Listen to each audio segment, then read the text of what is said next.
Trauma's not what happens to you. It's how you take that, how you deal with the emotions from potentially traumatic actions in the face of empathic witness.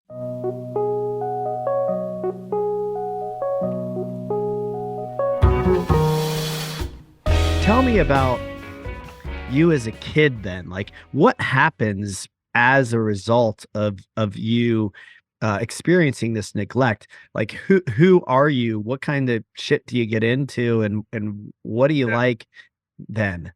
Yeah. So this is one of those fields, man. I wish more people understood. I wish was talked about more because I didn't understand sort of how neglect plays out psychologically in kids. And I learned over the last 10 years, I really dove deep on my therapy journey, first with, talk therapy and then psychedelic medicine and other modalities. I realized like there's a ton of research on this, and there's a really well established understanding of how various forms of abuse play out behaviorally with children and then in with adults, and it's not widely understood or known. And like it was frustrating to me as I learned this. I'm like, people have known this shit for 30 years. Like, why Mm, did no one tell me, right? right. um yeah, so it's a great question. So generally speaking, so there was a great study called the Adverse Childhood Effects Study, the ACE study. And I forget, it was done on thousands of kids over multiple decades, and it's one of the most rigorous studies on childhood trauma ever done. And one of the core findings of the study, which blew a lot of people's minds and kind of led to an entire review of how the psychological profession looked at trauma, was that when they looked at kind of the what kids went through and what their life outcomes were, they expected that the sexually abused kids would be the worst, have the worst, the hardest life, the worst life outcomes. Physically would be next, and like they looked at abuse sort of and trauma as a physical thing less than an emotional and mental thing, right? Hmm. It turns out that's not correct. What the ACE study found was that the kids who had the worst life outcomes were the ones that were neglected. Mm. Like once you separate everything out, and don't get me wrong, kids who were sexually and physically abused definitely suffered adverse, child adverse effects. But Hmm. if they were sexually or physically abused but not neglected, they were almost as a group universally better off than the kids who were just neglected, which is Mm. insane to think about. And that's not an understanding that I did not have in any understanding of how difficult neglect is on kids. And even more than like verbal abuse, right? Like you're stupid or all that sort of stuff, which is, don't get me wrong, that's not healthy, that's toxic for kids, but it is actually worse for kids to not say anything than to be like mean, right? Hmm. It's Hmm. almost better to be in most outcomes for most kids, being mean and engaged leads to better outcomes for the kids than not engaging at all. And if Hmm. you think about it on an evolutionary level, that actually does make sense, because think about like how weak and useless and vulnerable a child is, right? Like the only reason children exist is because someone takes care of them, Hmm. right? And so the attachment style, your attachment to your caregivers or parents is of primary utmost importance to a literal survival for children. And so like once like that study kind of set a whole category of research off. And the book, if you I know you know this book, but if your readers don't, there's a book called The Body Keeps the Score by Bessel van der Kolk that does a great job kind of reviewing the 30 years of research. He's one of the main researchers on this. He's like I forget, like a psychiatrist at BU, or something like that. And he's one of the main trauma researchers who, like this study and other studies, like was like, oh, we got this whole field we need to look at. And so what I think is happening now, because it's happened to me, is a lot of people like you and I, people who are quote unquote normal, middle class, who didn't grow up with a narrative of abuse. Like a lot of people like that have realized is that like I'm totally miserable, and I hurt all the time, and I'm lonely, and I'm all this sort of, And, I'm rich, and I got money, I got all the external things I'm supposed to have, and my life is horrible, and I feel horrible. And so over the last 10, 20 years, I think a lot of people have woken up to and gone looking for answers.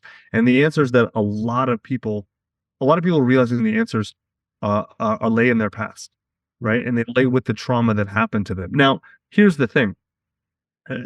A lot of people, there was a period, I think, in our history where kind of this came up. And it didn't, it was about, if you remember, are you old enough to remember all the recovered memory court cases in the 80s and stuff, like the sexual, right? So like, yeah, yes, a lot of this stuff came up then, and I feel like, and then like also the God's honest truth is, I think that the psychedelic revolution in the 60s and the recovered memory stuff in the 80s were sort of attempts for people to understand and bring up and heal their trauma, and the tools and the understanding, I think, weren't there. But now in the 2000s and 2010s, and definitely in the 20s, the understanding is there and the tools are there. And so I happen to be one of, I think, the earlier adopters, at least that talked about this publicly, that not only took advantage of understand, I understood the research. I did a pretty good talk therapy, and then used other tools like psychedelic medicine to get to get to why am I feeling so horrible? Why am I lonely and sad? Even though everything in my life is objectively pretty great, right? Why do I still feel this way? And then the answer for me, and the answer for a lot of people, has been, it's not that you going through trauma makes you going through trauma automatically makes you sad. Because there are a lot of people who suck. Like, I know dudes who went to war and came out of it fine. Like, literally. Like, a guy's a buddy of mine, Clay Martin's coming tomorrow to train me. And like, he spent 20 years in the global war on terror and did a lot of very tumultuous stuff and saw friends die. And he dealt with that fine, because it's not trauma's not what happens to you. It's how you feel, how you take that, how you deal with the emotions from potentially traumatic actions, in the face of empathic witness, right? And so Clay was able to process those actions because he has a narrative around it. He, had a group around him that helped him. And it was like, okay, yeah, like, these are traumatic things, but I chose this, I want this, I process this, I'm good. But as a kid, for me, for example, I didn't understand the neglect, the abandonment and the loneliness I felt as a kid, and the emotions from that, the shame, the grief, the fear, right? And I had no empathic witness, right? No parent or caregiver who could both help reflect those emotions back, help me process them, help me modulate my emotions by literally holding me tight. It's why a mother holds the child tightly. One of the things that's going on is the child learns to emotionally regulate off the mom, right? And so I had none of that. And so what I had to do, like, that one of the ways of dealing with that is to essentially turn off those emotions, to close them off and push them away. The problem with that, and you can do that. It's called dissociation. You can disassociate from your emotions. The problem with that is that to push away the sadness and the grief and the fear, you kind of have to turn off all emotions, and you have to kind of stop feeling. And it wasn't until literally I'm 48 now. I was 43. When I first did MDMA therapy, that I actually really felt deep emotions.